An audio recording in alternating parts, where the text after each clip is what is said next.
दोस्तों जैसे हमने पाइथन में अभी तक काफ़ी सारे डेटा टाइप्स के साथ डील किया है, उसमें से हमने डील किया लिस्ट के साथ, ट्यूपल के साथ। उसी प्रकार से आज हम डील करेंगे पाइथन में डिक्शनरी के साथ। तो सबसे पहले देख लेते हैं आखिर एक डिक्शनरी क्या होता है और आखिर इसका यूज़ कैसे किया जाता है।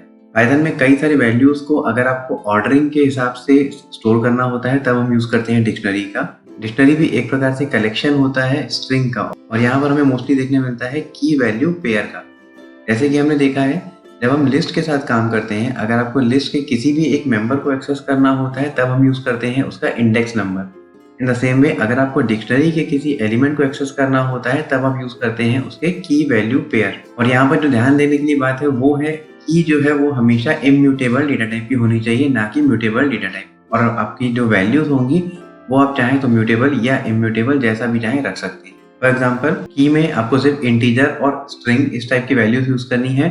की के लिए आप कभी भी लिस्ट को यूज नहीं कर सकते। और अगर वैल्यू की बात करें तो वैल्यू में आपको इंटीजर, स्ट्रिंग, लिस्ट ये सभी आप वहां पर यूज कर सकते हैं। तो चलिए अब देख लेते हैं एक डिक्शनरी कैसे क्रिएट करनी है प्रैक्टिकली, और साथ साथ इसे हम कैसे ट्रैवर्स कर सकते हैं और एक डिक्शनरी को कैसे यूज किया जा सकता है। चलिए वीडियो को शुरू करते हैं, और उसके पहले चैनल को सब्सक्राइब करना ना भूलें।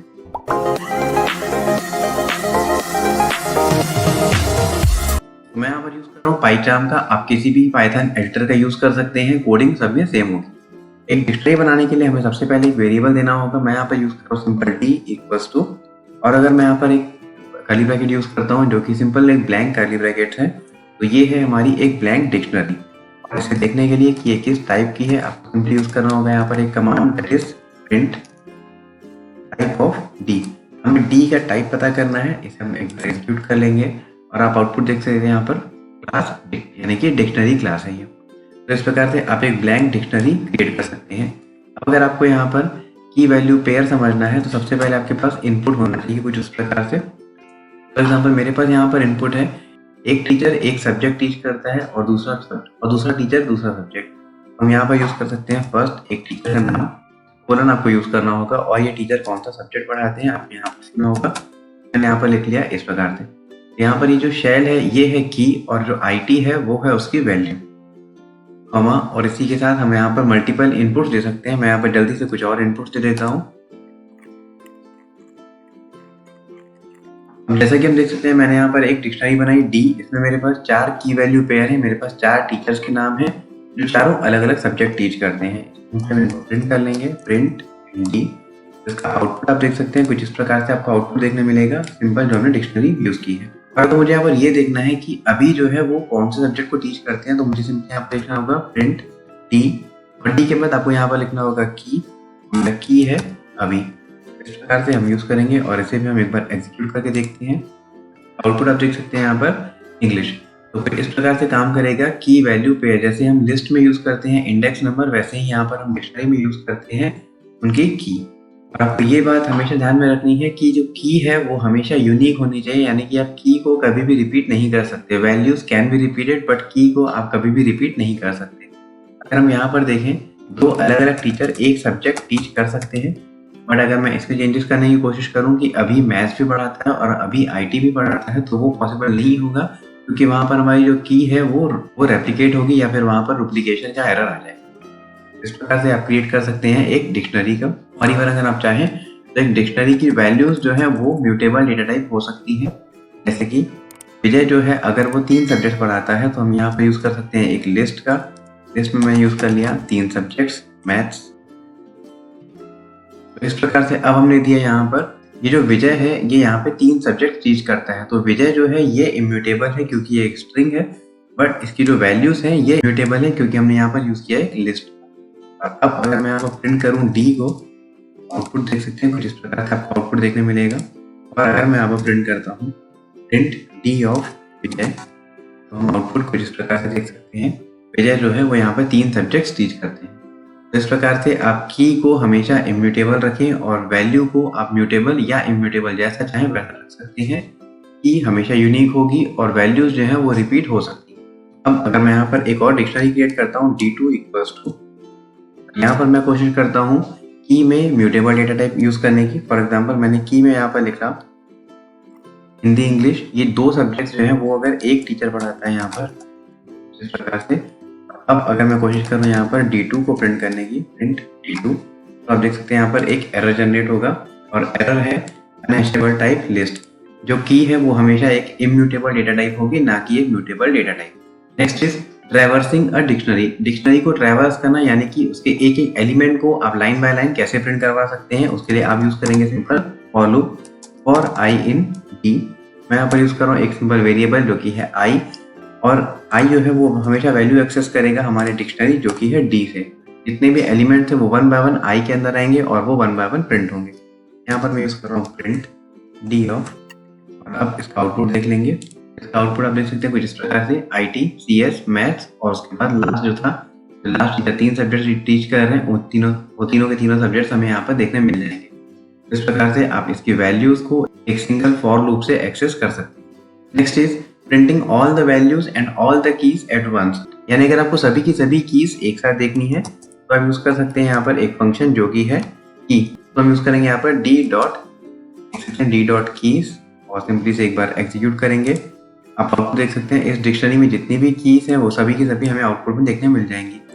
ऐसे ही हम यूज कर सकते हैं प्रिंट डी डॉट वैल्यूज। अब जितनी भी वैल्यूज हमने यूज की हैं एक डिक्शनरी में वो सभी की सभी हमें एक साथ देखने मिल जाती हैं। इस प्रकार से आप एक डिक्शनरी की सभी की और सभी वैल्यूज को एक साथ यूज कर सकते हैं विद द हेल्प ऑफ की एंड वैल्यूज फंक्शन। कुछ इंपॉर्टेंट फीचर्स हैं डिक्शनरी के, जैसे कि ये है एक अनऑर्डर्ड सेट। डिक्शनरी में हम जितनी भी वैल्यूज हो या फिर जितने भी हम की वैल्यू पेयर यूज करते हैं वो सभी के सभी अनऑर्डर्ड होते हैं। ऐसा नहीं है कि पहली वैल्यू पहले ही लिखनी है और दूसरी वैल्यू उसके बाद ही, यानी हम यहाँ पर एक प्रीडिफाइंड सीरियल नंबर को फॉलो नहीं करते, इसलिए इसे कहा जाता है अनऑर्डर्ड सेट। दूसरा, ये सीक्वेंस नहीं है, जैसे कि लिस्ट, ट्यूपल, ये सभी के सभी सीक्वेंस है। यहाँ पर ये जो है ये एक सीक्वेंस नहीं है, क्योंकि ये जो कलेक्शन है ये है अनऑर्डर्ड लिस्ट का। और अनऑर्डर्ड का मतलब यहाँ पर आपके पास ऑर्डर फिक्स नहीं है कि कौन सा एलिमेंट पहले होगा और कौन सा एलिमेंट बाद में, इसलिए हम यहाँ पर इसे एक सीक्वेंस नहीं कह सकते। और तीसरा जो फीचर है डिक्शनरी का वो है इसकी कीज को यूज किया जाता है टू एक्सेस द एलिमेंट्स, ना कि इंडेक्स नंबर को, जस्ट लाइक लिस्ट और ट्यूपल। चौथा फीचर है डिक्शनरी का की शुड बी यूनिक। हमेशा जो की है वो यूनिक होनी चाहिए, आपको की को कभी भी रिपीट नहीं करना है। Values of two unique keys can be same. अगर आपके पास दो अलग अलग कीज हैं उनकी वैल्यूज अलग अलग हो सकती हैं। और लास्ट है यहाँ पर डिक्शनरी जो है वो हमेशा म्यूटेबल होती है, यानी कि आप इसे कभी भी चेंज कर सकते हैं without any problem, just like एक लिस्ट। फॉर एग्जाम्पल, अगर मुझे यहाँ पर डिक्शनरी की किसी वैल्यू को चेंज करना है, फॉर एग्जाम्पल मैं चाहता हूँ, मैंने यहाँ पर जो इनपुट दिया है शैल IT, अब हम ये चाहते हैं कि शैल को दूसरा सब्जेक्ट दे दिया जाए, तो हम यूज करेंगे यहाँ पर डी के बाद आपको यूज करना होगा की जो है, और यहाँ पर अब हमें इसे एक न्यू वैल्यू प्रोवाइड करनी होगी। तो न्यू वैल्यू है, पहले IT लिखा था, अब हम यहाँ पर लिख देते हैं इंफॉर्मेशन टेक्नोलॉजी। और अब अगर मैं प्रिंट करता हूँ डी को तो आप आउटपुट देख सकते हैं इस प्रकार से आपको देखने मिलेगा। शैल के साथ आ चुका है इंफॉर्मेशन टेक्नोलॉजी, यानी कि आप एक डिक्शनरी के एलिमेंट को इजीली और कभी भी चेंज कर सकते हैं। एक डिक्शनरी बनाने के लिए अब हमें कुछ रूल्स को भी सीखना होगा, और रूल्स ये है, अगर आपके पास इनपुट हमेशा स्ट्रिंग फॉर्मेट में है तो आप यूज कर सकते हैं सिंगल कोट्स का या डबल कोट्स का। इस प्रकार से, जैसे यहाँ पर अगर मैं लिखूं नेम है सुरेश, तो हम ऐसे लिखते हैं, ये दोनों के दोनों है स्ट्रिंग फॉर्मेट में, इसलिए हमने दोनों को लिखा एक सिंगल कोट के अंदर। दूसरा, अगर मैं यहाँ पर यूज करता हूँ सैलरी, तो हमें यहाँ पर लिखना है सुरेश की सैलरी। सुरेश की सैलरी अगर हम मान लेते हैं 15,000 है, यहाँ पर आपको किसी भी टाइप का सिंगल कोट्स यूज नहीं करना है, इन कॉमा एंड फिर थर्ड एंट्री हम यहाँ पे कर सकते हैं एज, क्योंकि एक स्ट्रिंग है, ये होगा सिंगल कोट्स के अंदर, बट एज की जो वैल्यू है वो हमेशा एक इंटीजर होगा, तो हमने कुछ इस प्रकार से लिखा इंटीजर। जब भी आपके पास एक स्ट्रिंग वैल्यू है तब आपको यूज करना है सिंगल कोट्स या डबल कोट्स का, और अगर आपके पास नंबर्स हैं तो आपको ऐसा कुछ भी यूज नहीं करना है, सिंपली आपको नंबर्स को यूज करना है। तो अगर मैं यहाँ पर इस डिक्शनरी को प्रिंट करवा के देखूँ, सिंपली हम यूज करना होगा प्रिंट डी, और इसे एक बार एग्जीक्यूट करके देख सकते हैं, कुछ इस साइड से आपको आउटपुट देखने मिल जाएगा। और अगर आपको कहा जाए कि सुरेश की सैलरी कितनी है, तो आपको सिंपली यहाँ पर अगेन उसकी की पता होनी चाहिए, जैसे मुझे यहाँ पर पता है की सैलरी, बट क्योंकि सैलरी अगेन एक स्ट्रिंग है तो हम यूज करना होगा सिंगल कोट्स का, तो इस प्रकार से हम यूज करेंगे सिंगल कोट्स एंड आउटपुट देख सकते हैं डी सैलरी है यहाँ पर 15,000। ये जो है कुछ छोटे छोटे रूल्स हैं जो आपको हमेशा माइंड में रखने हैं एक डिक्शनरी बनाने की। और मेथड है जिसके थ्रू आप एक डिक्शनरी क्रिएट कर सकते हैं, that is dict function. Again अगर मैं यहाँ पर एक और उसी प्रकार की डिक्शनरी बनाना चाहूँ तो मैं यहाँ पर यूज कर सकता हूँ डी इक्वल्स टू डिक्ट से पाइथन को ये पता चलेगा कि अब हम एक डिक्शनरी क्रिएट करने वाले हैं, और यहाँ पर हमें सिंपली आर्ग्यूमेंट्स देने होंगे। आर्ग्यूमेंट्स के लिए अगेन मैं सेम एग्जांपल यूज करूंगा, name name equals to Suresh, comma salary है 15,000 and again comma and age is 30। तो कुछ इस प्रकार से भी आप एक डिक्शनरी बना सकते हैं। बट आपको ये ध्यान रखना है, जब आप यूज कर रहे हैं डिक्ट फंक्शन का, तो आपको की में किसी भी टाइप का सिंगल कोट्स या डबल कोट्स यूज नहीं करना है कुछ इस प्रकार से, एक्सेप्ट वैल्यूज में हमेशा सिंगल कोट्स और डबल कोट्स रहेंगे। तो इस टाइप से आप यूज करेंगे इनपुट्स का। और अब हम यूज करेंगे यहाँ पर डी। ओके, यहाँ पर एक एरर आ चुका है, दैट इज एज के बाद मैंने यूज किया कोलन, एज के बाद हमें दोनों +2। और अब अगेन रन करेंगे इसे और आप आउटपुट देख सकते हैं। फिर से यहाँ पर मेरी एक डिक्शनरी क्रिएट हो चुकी है। तो दो फॉर्मेट्स हैं जिसके थ्रू आप एक डिक्शनरी क्रिएट कर सकते हैं। पहला, सिंपली आपको D equals to curly bracket के अंदर ये पूरी वैल्यूज देनी होंगी, और दूसरा with the help of dict function. Next method जिसके थ्रू आप एक डिक्शनरी क्रिएट कर सकते हैं, दैट इज जिप फंक्शन। अगर मैं यहाँ पर यूज करता हूँ डी इक्वल्स टू डिक्ट, और डिक्ट के अंदर अब मैं यूज करूंगा यहाँ पर जिप। जिप का मतलब होगा हम सभी की को एक साथ लिखेंगे और सभी वैल्यूज को एक साथ लिखेंगे। बट जब आपकी डिक्शनरी बन के रेडी होगी तब आपको सेम वही स्ट्रक्चर देखने मिलेगा जैसा हम अभी तक बनाते आ रहे हैं। अगेन मैं यहाँ पर सेम एग्जांपल यूज करूंगा। जिप के अंदर मैं यहाँ पे यूज कर लूंगा नेम, सैलरी, एज, ये तीनों है मेरी की, अगेन कॉमा, और यहाँ पर हम यूज करेंगे एक और ब्रैकेट। और अब इस ब्रैकेट के अंदर हमें इन तीनों की वैल्यूज देनी होंगी। वैल्यू है सुरेश 15,000 एंड 30। हमारी डिक्शनरी जो है वो रेडी हो चुकी है। अब प्रिंट कर लेंगे डी और आउटपुट देख लेंगे। इसका आउटपुट अभी हमें सेम मिल रहा है, एक्सेप्ट जिप फंक्शन का यूज करके हमने क्या किया, सभी की को एक साथ लिख लिया और सभी वैल्यूज को एक साथ लिखा। तो ये आपके ऊपर डिपेंड करता है आप किस मेथड से कंफर्टेबल हैं एक डिक्शनरी को क्रिएट करना। नेक्स्ट मेथड जो है एक डिक्शनरी बनाने का, that is of type list. जैसे कि मैं लिखता हूँ ई इक्वल्स टू डिक्ट, और अब हम डिक्ट के अंदर यूज करेंगे स्क्वायर ब्रैकेट का। स्क्वायर ब्रैकेट के अंदर हम यहाँ पर अलग अलग कर सकते हैं name, comma Suresh, again comma, और यहाँ पर हम यूज करेंगे सेकंड स्क्वायर ब्रैकेट, या फिर हम बोल सकते हैं second list. Second list is for salary, comma 15,000, again comma, और उसके बाद इस प्रकार से आप वैल्यूज को सेपरेट कर सकते हैं। थर्ड इनपुट है एज, एज इज 30। तो कुछ इस प्रकार से आप यूज करेंगे डिक्शनरी का। और अगेन हम इसे प्रिंट करके देखेंगे तो आउटपुट देख सकते हैं यहाँ पर। ओके, कुछ एरर आ चुका है। अगेन हमने यहाँ पर इसे एक और स्क्वायर ब्रैकेट के अंदर एनक्लोज नहीं किया, पूरे के पूरे लिस्ट को हमें एक और स्क्वायर ब्रैकेट में एनक्लोज करना होगा। और अगेन इसे एक बार रन करके देखेंगे तो आप आउटपुट देख सकते हैं। फिर हमें आउटपुट वही देखने मिला, यानी कि कई सारे अलग अलग तरीके हैं जिसके थ्रू आप एक डिक्शनरी बना सकते हैं। यहाँ पर हम यूज कर रहे हैं की और वैल्यू का विथ कॉमा सेपरेशन, और ऊपर हमने यूज किया है जिप फंक्शन, जहाँ पर हमने सभी की को एक साथ लिखा और सभी वैल्यूज को एक साथ लिखा। और जो सबसे पहला मेथड है एक डिक्शनरी बनाने का, that is D equals to curly bracket के अंदर हम यूज करते हैं कुछ इस प्रकार से नेम, कोलन, सुरेश। तो ये तीन अलग अलग मेथड्स हैं जिसके थ्रू आप इनपुट दे सकते हैं एक डिक्शनरी के अंदर। और अगर आप चाहें तो यहाँ पर आप यूज कर सकते हैं ट्यूपल्स का, जैसे कि हमने यहाँ पे यूज किया है स्क्वायर ब्रैकेट्स। आप यहाँ पे नॉर्मल ब्रैकेट्स भी यूज कर सकते हैं, आपका जो आउटपुट है वो सिमिलर होगा। आप एक बार जरूर ट्राई करिए यहाँ पर एक लिस्ट की जगह ट्यूपल यूज करके। और अगर किसी भी प्रकार के एरर आते हैं तो हमसे कमेंट बॉक्स में जरूर शेयर कीजिए। Next is adding elements in a dictionary. जैसे हम यहाँ पर देख सकते हैं मेरे पास जो डिक्शनरी बनी हुई है, यहाँ पर 3 की है, नेम, सैलरी और एज। बट व्हाट इफ मुझे यहाँ पर और एक्स्ट्रा एडिशन चाहिए, यानी कि एज के बाद मुझे एक और कॉलम चाहिए, दैट इज फॉर डिपार्टमेंट। तो यहाँ पर हम एक कॉलम, या फिर हम बोल सकते हैं यहाँ पर हम एक की वैल्यू पेयर ऐड भी कर सकते हैं at any point of time, just because dictionary जो है वो म्यूटेबल है। मुझे यहाँ पर सिंपली यूज करना होगा डी, और स्क्वायर ब्रैकेट में हम यूज करेंगे हमारे new key, that is department. D department equals to, यहाँ पर मैं डिपार्टमेंट ले लूंगा सेल्स का। और अगेन अगर मैं प्रिंट करता हूँ यहाँ पर प्रिंट डी, आउटपुट देख सकते हैं कुछ इस प्रकार से। जो पहले हमारा डिक्शनरी था यहाँ पर सिर्फ 3 ही फील्ड्स थे, बट हमारी जो नेक्स्ट डिक्शनरी है यहाँ पर अब डिपार्टमेंट जो है वो ऐड हो चुका है। इस प्रकार से आप किसी भी एक न्यू की वैल्यू पेयर को ऐड कर सकते हैं और एग्जिस्टिंग वैल्यू को रिमूव भी कर सकते हैं। Next is updation.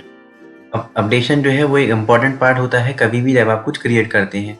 For example अगर इसी में हम ले लें, सपोज इसकी सैलरी अभी 15,000 है, बट अगर कुछ दिन बाद इसकी सैलरी चेंज हो जाती है, तो आप वो अपडेशन कैसे करेंगे। अपडेशन के लिए आपको यूज करना होगा डी, जो कि हमारे डिक्शनरी का नाम है, और उसके बाद आपको लिखना होगा उस का नाम, उस की का नाम जो आप अपडेट करने वाले हैं। मैंने यहाँ पर लिखा simply D salary equals to 20,000। अब इसकी जो सैलरी है वो 20,000 हो चुकी है। इसे एक बार और रन करके देखेंगे, अब आउटपुट देख सकते हैं पहले 15,000 सैलरी थी और अब 20,000 सैलरी हो चुकी है। इस प्रकार से आप इजीली किसी भी वैल्यू को भी अपडेट कर सकते हैं। अब तक हमने जो भी पढ़ा है उन सभी का यूज़ करके हम एक सिंपल छोटा सा प्रोग्राम बना लेंगे, जिसमें हम रन टाइम पर एक डिक्शनरी क्रिएट करेंगे। सबसे पहले हमें यूज़र से पूछना होगा कि वो डिक्शनरी में कितने एलिमेंट्स इनपुट कराना चाहता है। तो मैं यहाँ पर यूज़ करूँगा एक variable n equals to int input enter number of elements in your dictionary। User को जितने भी एलिमेंट्स इनपुट करने होंगे वो हमें बता देगा। उसके बाद हम उन सभी को स्टोर करेंगे एक न्यू डिक्शनरी में। फॉर एग्जांपल मेरे पास यहाँ पर एक फाइल है m इक्वल्स टू ब्लैंक, यानी मैंने यहाँ पर एक ब्लैंक डिक्शनरी क्रिएट कर ली और अब मुझे उतने बार उस डिक्शनरी के अंदर की वैल्यू को हर बार इंसर्ट करना होगा। हम यहाँ पर यूज कर लेंगे एक loop for i in range n, इसलिए क्योंकि हमें यहाँ पर n number of entries create करनी है। सबसे पहले मुझे यहाँ पर इस डिक्शनरी के लिए की को इनपुट लेना होगा और उसके बाद उसके करस्पॉन्डिंग वैल्यू को। तो यहाँ पर हम एक वेरिएबल ले लेते हैं की के लिए, k equals to input name b equals to input enter subject. ये डिक्शनरी बना रहा हूँ जिसमें हम इनपुट लेंगे एक टीचर का नाम और वो कौन सा सब्जेक्ट पढ़ाता है। ये दोनों हमने इनपुट ले लिया और उसके बाद मुझे सिंपली इन दोनों को इंसर्ट करना होगा हमारी डिक्शनरी में। मैं यहाँ पर लिखूंगा m ऑफ यानी कि एम्प्लॉय की इक्वल्स टू वैल्यू जो हमने अभी अभी इनपुट ली, एंड फाइनली लास्ट में हम प्रिंट करेंगे हमारी डिक्शनरी को। एक मैसेज दे देंगे the dictionary is as follows. और अब इस प्रोग्राम को एक बार एग्जीक्यूट करके देखेंगे तो आउटपुट आ चुका है enter number of elements in your dictionary. मैं यहाँ पर 3 एलिमेंट्स देना चाहता हूँ तो सिंपली हमने लिखा 3 एंटर। फर्स्ट टीचर का नाम दे दिया हमने, ये कौन सा सब्जेक्ट पढ़ाता है हमने दे दिया अगेन, क्योंकि हमने 3 दिया था तो ये 3 बार रन होगा। सेकंड टीचर का नाम, सब्जेक्ट टीचर का नाम, हम एक और सब्जेक्ट ऐड करेंगे और अब एंटर प्रेस करते हैं आप देख सकते हैं the dictionary is as follows. Automatically हमने जो नाम दिए थे वो तीनों के तीनों नाम यहाँ पर आ चुके हैं एज की, और जितने भी हमने यहाँ पे सब्जेक्ट दिए थे वो सब के सब आ चुके हैं एज वैल्यूज। इस प्रकार से आप रन टाइम पे भी एक डिक्शनरी क्रिएट कर सकते हैं और जैसा चाहें उसमें आप एडिशन और डिलीशन या फिर अपडेशन इजीली कर सकते हैं। किसी एलिमेंट को डिलीट करने के लिए आपको यूज करना होगा del कीवर्ड। फॉर एग्जांपल मुझे यहाँ पर मोंटी की जो एंट्री है वो डिलीट करनी है, सिंपल हम यूज करेंगे del डिक्शनरी का नाम d और उसके बाद हमें उस की को स्पेसिफाई करना होगा जिसे हमें डिलीट करना है। तो मैंने यहाँ पर दे दिया del d मोंटी एंड उसके बाद अगर मैं इसे प्रिंट करूँ तो आप आउटपुट देख सकते हैं कुछ इस प्रकार से। अब हमें सिर्फ 2 ही एंट्री मिल रही है यहाँ पर शैलेंद्र एंड अभी के लिए। मोंटी की एंट्री है वो यहाँ पर डिलीट हो चुकी है और किसी एंट्री को या फिर किसी पर्टिकुलर एलिमेंट को डिलीट करने के लिए जो सेकंड फंक्शन है वो है पॉप। सिंपली आपको यूज करना होगा d.pop और पॉप के बाद अगेन आपको यहाँ पर देनी होगी की वैल्यू। अब मैं यहाँ पर की वैल्यू दे दूंगा अभी एग्जीक्यूट कर लेंगे तो आप आउटपुट में देख सकते हैं अब यहाँ पर शैलेंद्र और मोंटी की एंट्री है, बट यहाँ पर अभी की जो एंट्री है वो कम्प्लीटली रिमूव हो चुकी है। नेक्स्ट टॉपिक है in and not in operator, यानी अगर आपको डिटेक्ट करना है कि कोई पर्टिकुलर एलिमेंट आपकी डिक्शनरी में अवेलेबल है या नहीं है तब आप यूज कर सकते हैं in and not in operator का। भी मैं आप यूज करूंगा प्रिंट शैलेंद्र इन डी, यानी मुझे ये चेक करना है क्या डी के अंदर शैलेंद्र की एंट्री है या नहीं है। अब आउटपुट देख सकते हैं ट्रू। और अगर मैं यहाँ पर शैलेंद्र की स्पेलिंग को थोड़ा सा गलत कर दूं और अब अगर मैं इसे एग्जीक्यूट करता हूँ तो आउटपुट देखने में मिलेगा फॉल्स, यानी कि अब ये जो नाम है ये हमारी डिक्शनरी में अवेलेबल नहीं है। और अगर हम इसका जस्ट रिवर्स देखें that is not in Shailendra not in D, क्या शैलेंद्र नाम डी में नहीं है, ये ऑब्वियसली फॉल्स है इसलिए हमें आउटपुट मिलेगा फॉल्स। और अगर अब मैं यहाँ पर स्पेलिंग करता हूँ गलत और रन करूंगा तो अब हमें आउटपुट मिलेगा। इस प्रकार से आप किसी भी एलिमेंट को आइडेंटिफाई कर सकते हैं कि क्या वो आपकी डिक्शनरी में है या नहीं है with the help of in and not in operator. Last topic जो हम एक डिक्शनरी के साथ यूज करेंगे दैट इज फंक्शंस। कुछ फंक्शंस जो हम डिक्शनरी के साथ मोस्टली यूज करते हैं, अब हम देखेंगे वो कौन कौन से फंक्शंस हैं। सबसे पहला है लेन फंक्शन, यानी अगर आपको ये चेक करना है आपकी डिक्शनरी में कितने एलिमेंट्स हैं तो आपको सिंपली यूज करना होगा लेन ऑफ डी, यानी कि लेन ऑफ डिक्शनरी, और आप आउटपुट देख सकते हैं 3। हमारी डिक्शनरी में यहाँ पर 3 एलिमेंट्स हैं। Second is dot get method. अगर मैं लिखता हूँ डी डॉट गेट, गेट का मतलब होगा आपको एक पर्टिकुलर वैल्यू को सर्च करना है। जैसे मुझे यहाँ पर सर्च करना है अभी कौन सा सब्जेक्ट पढ़ाता है तो मैंने लिखा डी डॉट गेट अभी, हमें वैल्यू मिलेगी कि अभी के अकॉर्डिंग वैल्यू कौन सी है that is maths. Next is D dot items, जो फंक्शन है दैट इज आइटम्स। डी के अंदर कितने आइटम्स हैं, हमारी डिक्शनरी के अंदर जो भी आइटम्स हैं उन सभी को एक साथ प्रिंट करेगा कुछ इस प्रकार से इनकी ग्रुपिंग करके। आप देख सकते हैं यहाँ पर ये एक ट्यूपल में कन्वर्ट हो चुका है और इन ट्यूपल्स का जो कॉम्बिनेशन है वो रखा गया है एक लिस्ट के अंदर। इस प्रकार से आप आइटम्स का यूज करके सभी की वैल्यू पेयर को एक साथ देख सकते हैं।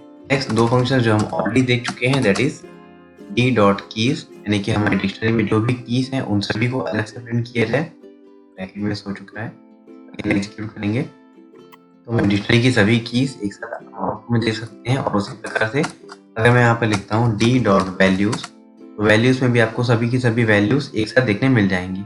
Next function is update. Update के लिए मैं यहाँ पर एक और डिक्शनरी क्रिएट कर लूंगा। अगेन मैं यहाँ पर यूज करूंगा हमारा पुराना एग्जाम्पल था, नेम इक्वल्स टू सुरेश। अब यहाँ पर हमारे पास एक डिक्शनरी है जिसमें हमने एक एम्प्लॉय के लिए नाम, सैलरी और एज लिखा। इसी प्रकार से मेरे पास एक और डिक्शनरी है जहाँ पर मेरे पास एक दूसरा एम्प्लॉय है और उसकी कुछ डिटेल्स हैं और समथिंग लाइक दिस। अगर मैं यहाँ पर लिखता हूँ d1 dot update d2 and print करते हैं d1 को, आप आउटपुट देख सकते हैं कुछ इस प्रकार से आउटपुट देखने मिलेगा। d1 में नाम चेंज हो चुका है, यहाँ के हम देख सकते हैं हमारी जो कोडिंग में हमने नाम लिखा था d1 में सुरेश था, बट अब हमें आउटपुट में देखने मिल रहा है d1 में नाम राम, सैलरी 45,000, एज 29, यानी कि जो d2 की वैल्यूज हैं वो हमें देखने मिल रही हैं। ये कंप्लीट हमें d2 की एंट्री देखने मिलेगी। और अगर मैं यहाँ पर लिखता हूँ प्रिंट d2, अब आपको आउटपुट देखने मिलेगा यहाँ पर D2 में भी सेम इनपुट है, यानी हमने D1 को अपडेट कर दिया D2 से, यानी D1 की जितनी भी वैल्यूज थी उन्हें हमने ओवरराइट किया D2 की वैल्यूज के साथ। इस प्रकार से आप एक डिक्शनरी को दूसरी डिक्शनरी के साथ अपडेट कर सकते हैं। और लास्ट मेथड जो हम यूज करते हैं डिक्शनरी के साथ, दैट इज क्लियर। तो अगर मैं यहाँ पर लिखता हूँ D2 डॉट क्लियर और अब मैं इसे प्रिंट करवाता हूँ प्रिंट D2, आउटपुट देख सकते हैं यहाँ पर D2 जो है वो एट द एंड ब्लैंक हो चुका है। इस प्रकार से आप किसी भी एक डिक्शनरी को कम्प्लीटली ब्लैंक कर सकते हैं और उसके पूरे कंटेंट्स को एक साथ डिलीट कर सकते हैं। तो दोस्तों आई होप डिक्शनरी क्रिएट कैसे करते हैं, डिक्शनरी के एलिमेंट्स कैसे यूज करते हैं, अपडेशन कैसे होगा, डिलीशन कैसे होगा, पर्टिकुलर एक एलिमेंट को आप कैसे एक्सेस कर सकते हैं, ये पूरे के पूरे डाउट्स आपके क्लियर हो चुके होंगे इस सेशन में। आगे आने वाले सेशन में हम कोशिश करेंगे कि प्रैक्टिकल प्रोग्राम्स को आपके साथ शेयर करें। तो दोस्तों आई होप आपको ये वीडियो पसंद आया होगा, और अगर ये वीडियो पसंद आया तो प्लीज़ ज़्यादा से ज़्यादा लाइक करें, शेयर करें, चैनल को सब्सक्राइब करना ना भूलें। Thank you.